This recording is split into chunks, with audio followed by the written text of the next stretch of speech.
الحمدللہ رب العالمین والصلاة والسلام علی سید الانبیاء والمرسلین اما بعد فاعوذ باللہ من الشیطان الرجیم بسم اللہ الرحمن الرحیم۔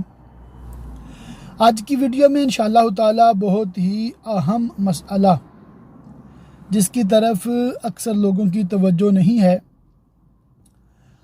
بیان کرنے کی سعادت حاصل کروں گا۔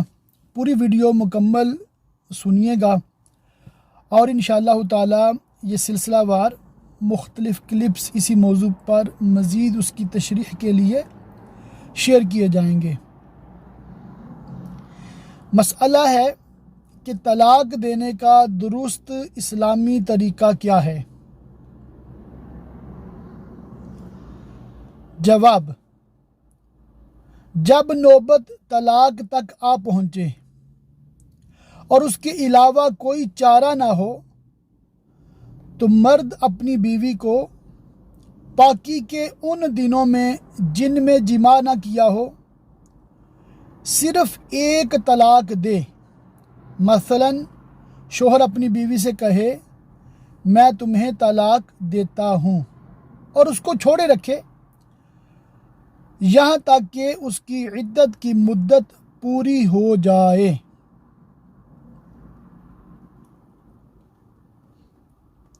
اس طریقے سے اگر طلاق دی ہے تو یہ بلا کراہت درست اور اسلامی لحاظ سے بھی بندہ فائدے میں رہتا ہے اور دنیاوی لحاظ سے بھی فائدے میں رہتا ہے۔ وجہ اس کی میں عرض کر دوں کہ 3 طلاقیں اور وہ بھی اکٹھی دینے سے بندہ گناہگار ہو سکتا ہے۔ حالت حیض میں طلاق دینا بھی گناہ ہے اور پاکی کے وہ دن جن میں ہم بستری کر چکا ہے طلاق دینا مکروہ ہے۔ تو جو طریقہ میں نے عرض کیا ہے اس کی وجہ سے بندہ ان تینوں کاموں سے بچ جاتا ہے، اور سب سے بڑا فائدہ یہ رہتا ہے کہ اس طریقے سے عورت نکاح سے فوراً نہیں نکلتی، عدت کے دوران رجوع ہو سکتا ہے۔ صرف اتنا کہنا کہ میں نے طلاق سے رجوع کیا، یہ دوبارہ میاں بیوی کی طرح رہ سکتے ہیں، یعنی کہ اتنا سمپل ہے، کوئی نکاح بھی نہیں کرنا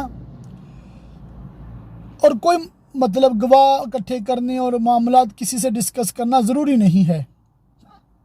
ہاں اگر طلاق کل کسی کو پتہ چل گیا ہے تو پھر سنت ہے کہ 2 گواہوں کے سامنے رجوع کیا جائے،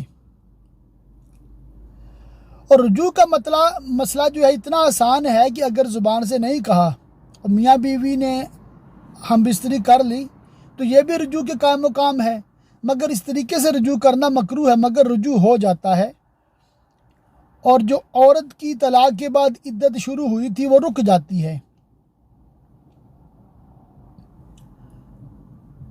اور اگر جدائی ہی مقصود ہے، اکٹھے نہیں ہونا، دوبارہ رجوع نہیں کرنا، اکٹھے نہیں رہنا چاہتے اسی لیے تو طلاق دی ہے، پھر بھی ایک طلاق کافی ہے، 3 طلاقیں لینا دینا بالکل بھی ضروری نہیں ہے۔ یہ لوگ جہالت کی وجہ سے 3 طلاقیں لیتے اور دیتے ہیں۔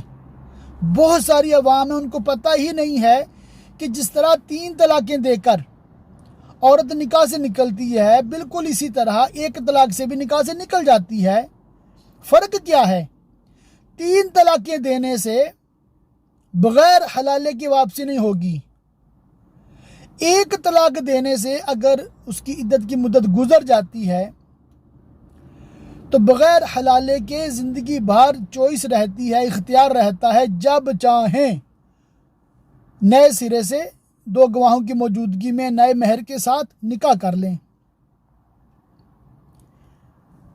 اور اگر واپس آنا ہی نہیں ہے، دوبارہ نکاح کرنا ہی نہیں ہے، پھر بھی 3 طلاقیں لینا دینا کوئی ضروری نہیں ہے، صرف ایک طلاق کی عدت کی مدت پوری کر کے عورت جہاں چاہے، جہاں شریعت اجازت دیتی ہے، اپنا نکاح کر سکتی ہے۔ 3 طلاقیں لینا دینا بالکل بھی ضروری نہیں ہے۔ تو میں امید کرتا ہوں کہ آپ یہ کلپ زیادہ سے زیادہ شیئر کریں گے تاکہ لوگوں کو معلومات ہو۔